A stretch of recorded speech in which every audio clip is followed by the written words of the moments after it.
স্বৈরাচার সরকারের রোষানলে পড়ে দীর্ঘদিন মালয়েশিয়ায় ছিলেন তরুণ আলেম ও আলোচিত ইসলামী বক্তা মিজানুর রহমান আজহারী।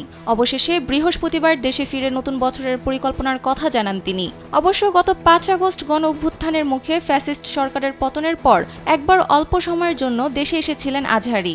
বৃহস্পতিবার দেশে ফেরার খবর নিজেই জানিয়েছেন তিনি। নিজের ভেরিফাইড ফেসবুক অ্যাকাউন্ট থেকে দেওয়া এক পোস্টে কথা জানান তিনি।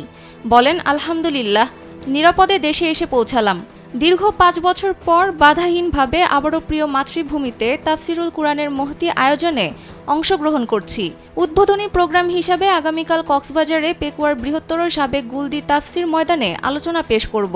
এটি একটি ওয়ার্ম আপ প্রোগ্রাম। মূলত নতুন বছর ২০২৫-এর জানুয়ারি থেকে বিভাগীয় সফর শুরু হবে ইনশাআল্লাহ। প্রতিটি বিভাগেই একটি করে প্রোগ্রাম করার ইচ্ছে আছে।